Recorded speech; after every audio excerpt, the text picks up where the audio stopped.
ರಾಜ್ಯದಲ್ಲಿ ರಸಗೊಬ್ಬರಕ್ಕಾಗಿ ರೈತರು ಪರದಾಟವನ್ನ ಮಾಡ್ತಾ ಇದ್ದಾರೆ. ರಾತ್ರೋರಾತ್ರಿ ವ್ಯಾಪಾರಸ್ಥರು ಕಳ್ಳಾಟ ಮಾಡ್ತಾ ಇದ್ದಾರೆ. ರಾಜ್ಯದಲ್ಲಿ ರಸಗೊಬ್ಬರಕ್ಕಾಗಿ ರೈತರ ಪರದಾಟ, ರಾತ್ರೋರಾತ್ರಿ ವ್ಯಾಪಾರಸ್ಥರ ಕಳ್ಳಾಟ, ಬ್ಲಾಕ್ ಮಾರ್ಕೆಟ್ನಲ್ಲಿ ಹೆಚ್ಚಿನ ಬೆಲೆಗೆ ಮಾರಾಟ ಮಾಡ್ತಾ ಇದ್ದಾರೆ. ಸರ್ಕಾರದ ನಿಯಮವನ್ನ ಉಲ್ಲಂಘಿಸಿದ್ದಾರೆ ವ್ಯಾಪಾರಿಗಳು. ಎಫ್ಐಡಿ ಮೂಲಕ ಖರೀದಿ ಮಾಡಬೇಕೆನ್ನುವ ಸರ್ಕಾರದ ನಿಯಮ ಇದೆ. ವ್ಯಾಪಾರಸ್ಥರ ಗೋದಾಮಿಗೆ ಅಕ್ರಮವಾಗಿ ಸರಬರಾಜಾಗ್ತಾ ಇದೆ. ಅಧಿಕಾರಿಗಳು ವ್ಯಾಪಾರಸ್ಥರ ಮಧ್ಯೆ ರೈತರಿಗೆ ಸಂಕಷ್ಟ. ಗೋದಾಮಿನಲ್ಲಿ ಸಾವಿರಾರು ಚೀಲ ರಸಗೊಬ್ಬರ ಲೋಡ್ ಇದೆ, ಆದರೆ ರೈತರು ಕೇಳಿದ್ರೆ ಮಾತ್ರ ನೋ ಸ್ಟಾಕ್. ಲೋಡ್ ಇದ್ರೂ ರೈತರಿಗೆ ನೀಡದೆ ವಂಚಿಸ್ತಾ ಇದ್ದಾರೆ ಅಧಿಕಾರಿಗಳು. ಯಾದಗಿರಿಯ ವಿವಿಧೆಡೆ ರೈತರಿಗೆ ಸಿಗದ ರಸಗೊಬ್ಬರ.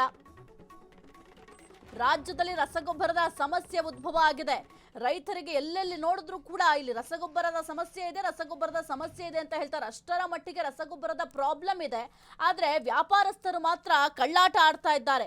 ಈ ಒಂದು ಎಫ್ಐಡಿ ಮೂಲಕ ಖರೀದಿ ಮಾಡಬೇಕೆನ್ನುವ ಸರ್ಕಾರದ ನಿಯಮ ಇದ್ರೂ ಕೂಡ ಆ ಒಂದು ನಿಯಮವನ್ನು ಕೂಡ ಗಾಳಿ ತೂರಿದ್ದಾರೆ ಇಲ್ಲಿರುವಂತಹ ವ್ಯಾಪಾರಿಗಳು.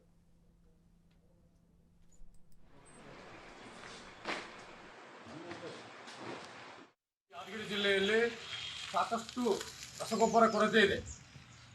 ಯೂರಿಯಾ, DAP ಕಾಂಪ್ಲೆಕ್ಸ್ ಅಂತ ಗೊಬ್ಬರಗಳನ್ನು ಇವತ್ತು ದೊಡ್ಡ ದೊಡ್ಡ ವ್ಯಾಪಾರಸ್ಥರು ತಮ್ಮ ಗೋದಾಮಿನಲ್ಲಿ ಸ್ಟಾಕ್ ಮಾಡಿಕೊಂಡು ರೈತರಿಗೆ ತೊಂದರೆ ಕೊಡ್ತಾ ಇದ್ದಾರೆ. ಒಂದು FID ಮೂಲಕ ವಿತರಣೆ ಮಾಡಬೇಕಂತ ಕೃಷಿ ಅಧಿಕಾರಿ ಹೇಳ್ತಾ ಇದ್ದಾರೆ. ಇವತ್ತು ದೊಡ್ಡ ದೊಡ್ಡ ಗೊಬ್ಬರದ ಅಂಗಡಿ ವ್ಯಾಪಾರಸ್ಥರು ತಮ್ಮ ಗೋದಾಮುಗಳಲ್ಲಿ ಯೂರಿಯಾ, DAP ಕಾಂಪ್ಲೆಕ್ಸ್ಗಳನ್ನು ಸ್ಟಾಕ್ ಮಾಡಿಕೊಂಡು ರಾತ್ರೋರಾತ್ರಿ ಹೆಚ್ಚಿನ ದರದಲ್ಲಿ ಮಾರಾಟ ಮಾಡಿ ರೈತರಿಗೆ ತೊಂದರೆ ಕೊಡ್ತಾ ಇದ್ದಾರೆ. ಇದನ್ನ ಕೃಷಿ ಅಧಿಕಾರಿಗಳ ಗಮನಕ್ಕೆ 2-3 ಬಾರಿ ಹೊತ್ತಂದ್ರು ಯಾವುದೇ ಅಂಗಡಿಯ ವಿರುದ್ಧ ಕೃಷಿ ಅಧಿಕಾರಿಗಳ ಕ್ರಮ ಕೈಗೊಂಡಿರುವುದು ನಾಚಿಕೆಗೇಡಿನ ಸಂಗತಿ. ಯಾಕಂತಂದ್ರೆ ರೈತರು ತುಂಬಾ ಸಂಕಷ್ಟದಲ್ಲಿದ್ದಾರೆ.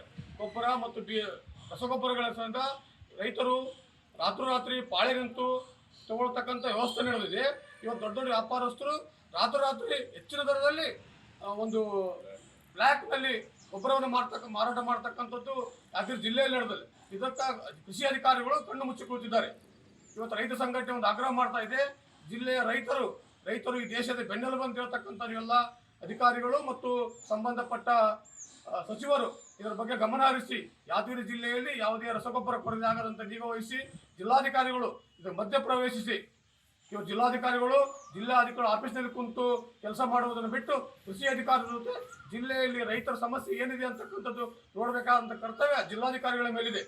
ಇದು ಹಿಂಗೆ ಮುಂದುವರೆದ್ರೆ ಕರ್ನಾಟಕ ರಾಜ್ಯ ರೈತ ಸಂಘ ಹಸಿರು ಸೇನೆ ಜಿಲ್ಲಾಧಿಕಾರಿಗಳ ಕಚೇರಿಗೆ ಶಾಪುರ ತಾಲೂಕಿನಲ್ಲಿ ಎಫ್ಐಡಿ ಇರಲಾರ್ದೆ ಗೊಬ್ಬರ ಮಾರ್ಕಂತನಂತ ವರ್ತಕರು ಬಸವನಗೌಡ, ಗಂಚಲಕಾಯಿ ಆದ್ರೂ ಅವ್ರು ಕೂಡ ಇಷ್ಟು ಬೇಜವಾಬ್ದಾರಿ ಇರಲಾರ್ದೆ ಮಾರ್ತಾರಲ್ಲ. ಇಷ್ಟು ಇದು ಒಬ್ಬ ಬಲಿಷ್ಠವಾದ ವ್ಯಕ್ತಿಗೆ ಗೊಬ್ಬರ ಶೀಲ ಕೊಡ್ತಾ ಹೊರತಾಗಿ ಸಾಮಾನ್ಯ ಮುದ್ದು ರೈತರಿಗೆ ಗೊಬ್ಬರ ಎಫ್ಟಿ ಮಾಡೋದು ಗೊತ್ತಿಲ್ಲ, ಏನು ಗೊತ್ತಿಲ್ಲ.